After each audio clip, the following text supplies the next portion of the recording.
Hello বন্ধুরা, good morning. তো তোমরা কেমন আছো? আমি মোটামুটি আছি। আজকে মনটা ভীষণ খারাপ। তো এখন রঙ্গনকে নিয়ে যাচ্ছি স্কুলে, ওকে রেডি করে ফেলেছি। তো এখন বেরোবো, ওকে দিতে যাব। আমিও রেডি হয়ে নিয়েছি। তো চলো আমার সঙ্গে থাকো, দেখতে থাকো। এবার ওর স্কুলের গেটের সামনে চলে এসেছি, ও ঢুকে গেল। আমাদের তো ঢুকতে দেয় না, তো ওখানে গেটের বাইরে থেকেই ছেড়ে দিলাম। তো বাড়িতে এসে শুধু ডাল আর পোস্ত রান্না করব। আজকে কিচ্ছু রান্না করব না, কারণ তোমাদেরকে প্রথমেই বলেছি আমার মনটা ভীষণ খারাপ। তো আজকের দিনে আমার বাবা মারা গেছিলো প্রায় 12 বছর আগে, 2012 সালে মারা গেছে। তো আজকে ওই জন্য আমার মনটা ভীষণ খারাপ সকাল থেকে।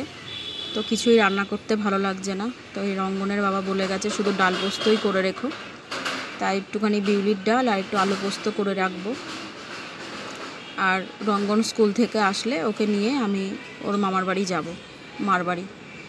তো আজকে এমনি তেমন কিছুই হবে না, ওই সন্ধ্যেবেলা একটুখানি সব লোকজন আসবে, একটু কীর্তন টীর্তন হবে, এই হচ্ছে। এবার পোস্তটা রান্না করে নেব। আলু পোস্তটা বসিয়ে দিয়েছি। তো যার বাবা যখনই যাই হোক না কেন, মনটা তো সবারই খারাপ হয়, প্রচণ্ড কষ্ট। আমি কাউকে বলে বোঝাতে পারবো না যে আমি কি হারিয়ে ফেলেছি। তো যেখানেই থাকুক বাবা যেন ভালো থাকে। এখন 5টা 10 বাজে বিকালবেলা। এখন রঙ্গনকে নিয়ে যাচ্ছি মার বাড়ি।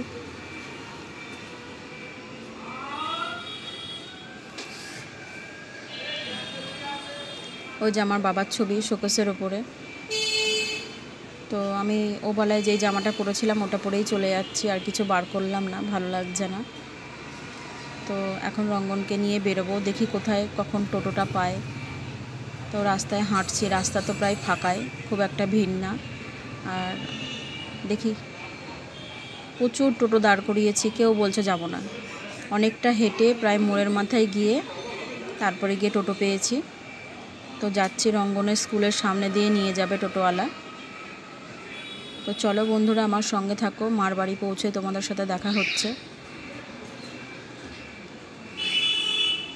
আর আমার যারা নতুন বন্ধুরা আছো, যারা আমাকে সাপোর্ট করছো, তাদেরকে অসংখ্য ধন্যবাদ আমার পাশে থাকার জন্য। আমার ভীষণ ভালো লাগছে, আমার অনেক অনেক বন্ধু হয়েছে, অনেকেই আমাকে সাপোর্ট করছে, খুবই আনন্দ লাগছে। তো আমিও তাদের পাশে আছি। তাদেরকে একটা কথাই বলার যে আমি সব সময় তোমাদের পুরো ভিডিও পুরোটাই ওয়াচ করি, পুরোটাই দেখি। তোমরাও আমার পাশে এইভাবে থেকো, তাহলে ভীষণ ভালো লাগবে। তো মার বাড়ি পৌঁছে গেছি। তো উপরে দোতলার ঘরে গিয়েছি, গিয়ে দেখছি বৌদি সব চাদর মাদর পাচ্ছে ঘরটায়, কারণ এই ঘরেই কীর্তন টীর্তন হবে, সাজানো হবে সব কিছু।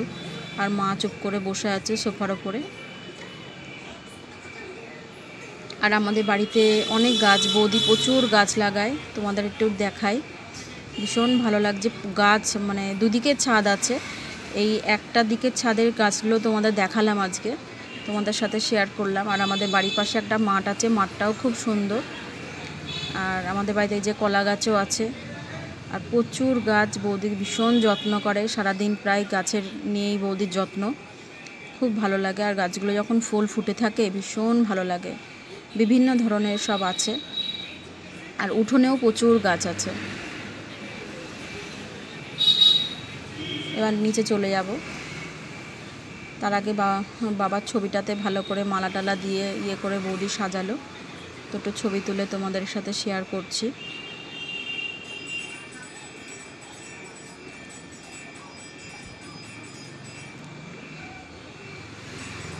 তো একটু পরে কীর্তন শুরু হবে, ওই বাড়ির মানে পাড়ার কয়েকজন মিলেই করবে। তো রাতে তো বৌদি বললো মানে ইলিশ মাছ আছে, তো তুমি এটা নুন হলুদ মাখিয়ে রাখো, বৌদি পরে রান্না করে রাখবে, আমরা রাত্রেবেলা খাওয়া দাওয়া করে আসবো বাড়িতে। তো আমি মাছগুলোতে ভালো করে নুন হলুদ মাখিয়ে রেখে দেবো। বৌদি পরে ভাপা করেছিল ইলিশ মাছ, আর ভাত করেছিল রাত্রেবেলা। তো তাই আমরা রাতে খাওয়া দাওয়া করে বাড়ি চলে এসেছি। তো এবার কীর্তন শুরু হয়ে গেছে। তো পাড়ার কয়েকজন মানে সব মামিরা এসেছে, আর একটা মামা এসেছে, তো তারাই সবাই মিলে গান করছে। এবার আর কোনো দল টল বলা হয়নি, এভাবে বাড়ির লোকজন মিলেই করা হচ্ছে। সব কিছু সাজিয়ে গুছিয়ে নিয়েছে, ফল টল কেটে সব কিছু গুছিয়ে নেওয়া হয়েছে। এবারে আমি নিচে চলে এলাম, নিচেই বসেছিলাম আমি, ওখানে আমার ভালো লাগছিল না। এরা দুই ভাই বোন খেলছে, আমার দাদাও বসে আছে। তো যেহেতু ওপরে আরতি হচ্ছিল ওই জন্য আবার ওপরে গেলাম, তোমাদের সাথে সব কিছু একটু একটু করে শেয়ার করছি। আসলে মনটা ভালো নেই বলে কোনো কিছুই ভালো লাগছিল না, একবার ওপরে যাচ্ছি একবার নিচে আসছি। তো ভিডিওটা বেশি বড় করব না, ভিডিওটা খুব ছোটই রাখবো, কারণ আমি আর আজকে সেরকমভাবে কোনো কিছু ভিডিও শ্যুট করিনি, আমার ভালো লাগছিল না, মনটা আমার খুবই খারাপ। আমি 2-3টে দিন রাত্রিরে ঘুমাই না, খুব কষ্ট হচ্ছিল। তো কাউকে বলে বোঝাতে পারবো না যে আমি কি হারিয়ে ফেলেছি। তো বন্ধুরা, আমার পাশে থেকো, আর ভিডিওটা শেষ করে দিলাম।